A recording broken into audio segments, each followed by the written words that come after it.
Welcome in, listener. You're listening to a segment from the Slumpbuster podcast with Ju-Ju and Dre. Find the full episode on Spotify, iTunes, the Google Play Store, or our YouTube channel. Enjoy.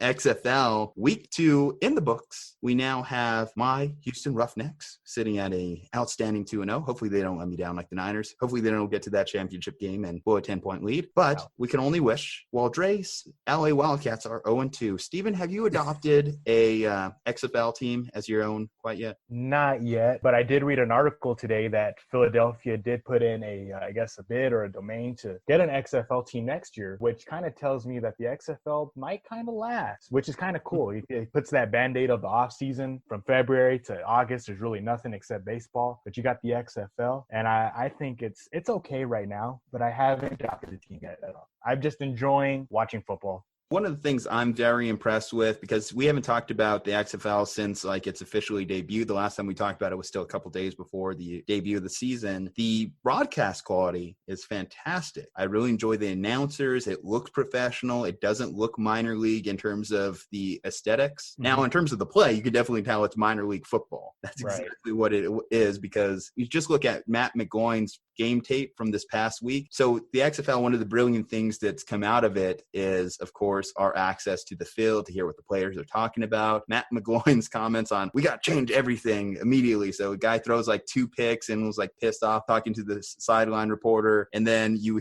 overhear him saying, this is the worst game I ever played in. I'm kind of surprised he wasn't cut immediately after that game. But I do think that the XFL is pulling all the right strings on what this league needed to be to keep fans' attention, because they're outdrawing the NBA. The NBA, we talk about diminished viewership. The fact that a minor league football league is beating you in the ratings is sad.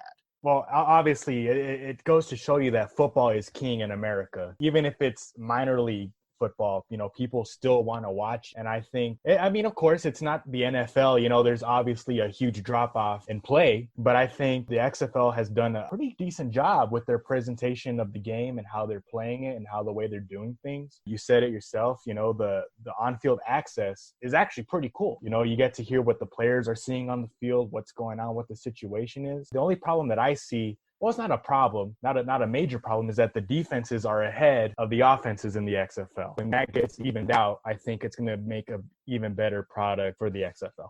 Yeah, no, I think the access, like you said, I don't want to repeat what you guys have said, but I think it's something that's sort of unprecedented when it comes to sports, just having access to both the coaches, the sideline, right, the players, even mid-game. Normally they reserve hey, you got to wait till after the game, or you have to wait till there's a break, right? Maybe it's between quarters or it's at halftime. But now you sort of get that raw emotion out of the players. There was even one time somebody dropped an F-bomb, right, on live TV, which was awesome to hear, though I'm sure Fox or, all the broadcasting agencies probably got fined for that. But me as a fan, I like that raw emotion. I think part of the issue, though, when it comes to that, trying to balance out that amount of access with the quality of the product, is you don't want to annoy the players and the coaches either, right? So I like that you are able to get that sort of raw emotion in the moment interviews, all of that stuff. But at the same time, it's hard to talk to a head coach in the middle of play, right? It's hard to talk to a player that just got off the field that's trying to get a drink of water or something right before they go back on. So I do think that they need to balance that out. As far as some of the other things, I really do like some of the changes to the rules that the XFL has made. I know it's a little bit gimmicky, the double forward pass, right?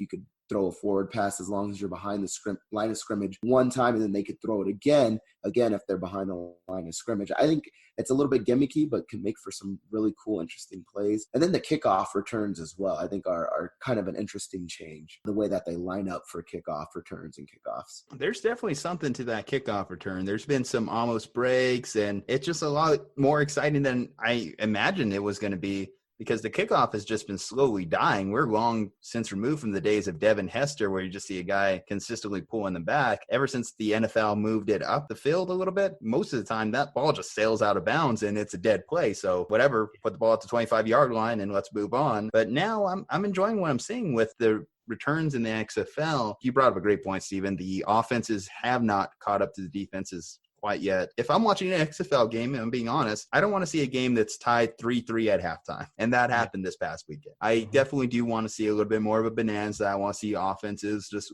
airing it out, especially because that was the Dallas Renegades versus the LA Wildcats. I was expecting, obviously, Bob Stoops' offense to be a little bit more explosive. I want to see practically Big 12 football, if I'm being honest. I want to see just being back and forth, back and forth. We have missed that because, well, these defensive players, they're also trying to pull down a contract. They're also trying to get their chance back in the league. So they're not going to take it easy. They're not going to allow a point scoring bonanza just for the sake of doing it for the entertainment value. It's just up to the offenses catch up, because the XFL is different from the AAF, because the AAF wanted to focus more on quarterback play. The XFL is focusing more on the coaches they brought in. We've seen some good ones. You know, I mentioned Bob Stoops. You look at what they've done with like Norm Chow as one of the offensive coordinators. I'm missing on the team right now. Jim Zorn, who's been a former NFL coach. Tressel, who's having a bit of a rough time down there in Tampa. But coaches that have been around the league or seen something, you could argue, what's the merit in bringing back NFL retreads? But these guys have some solid experience, whether we like to give them credit or not. And I think they're doing a good job. They also have the financial backing, as you mentioned, too, to stick around for a few more years. I don't know if it's the right time necessarily expand to add more teams to the league, especially because you just talk about a diminishment on returns in terms of the players. So I think 8 is a solid number right now, just because the more players we import into the league, the less quality football we're going to see from them. Right. And Aundre just brought up a really good point. What he said, I really, the one thing that I really like about that, the XFL right now, is the kickoff. I love that rule. You guys, the kicker starts off at the 30, right? 35 of the opposite side of the field, kicks it. And what's cool is if he doesn't kick it far enough, I think he gets a penalty for that too, if I'm not correct. So, I mean, that's awesome. And then, of course, the receiver catches the ball, and you know the kickoff team lined up on the opposite side of the field can't take off till the guy catches it. You know, that makes it pretty compelling. Whereas the NFL, it's pretty anticlimactic. It's like a big game. You're excited for the game to kick off. They kick off the game, and it's a touchback. What's the point of a kickoff if it's just going to start at the 20 anyways? You know what I mean? And the XFL, I think, has learned that, hey, that's kind of a boring way to start the game. Let's do it this way and still keep it safe for everybody who's on the field during that play. Yeah, and you're exactly right. It's either going to be a touchback 99% of the time, or maybe not that high percentage. I'm exaggerating. It seems like it. But it seems like it. It's always a touchback, or it's just going to be called a fair catch because nobody wants to get blasted by dudes, you know, running at you at 20 miles per hour and, you know, in full suit and pads, you know. So I really do like that they're being inventive with the rules. I think they really are trying to change things up. And I think it offers like a pretty good, like you said, quality of product that's out there right now. And yes, the quality of play needs to get better. I think that may come with them having more viewers, right? Being able to get a little bit more funding.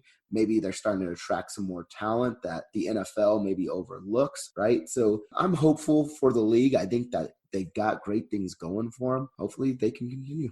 There's already a few players that I've been bookmarking that are going to be on an NFL roster. Cardale Jones, the Washington Defenders quarterback, the former Ohio State quarterback.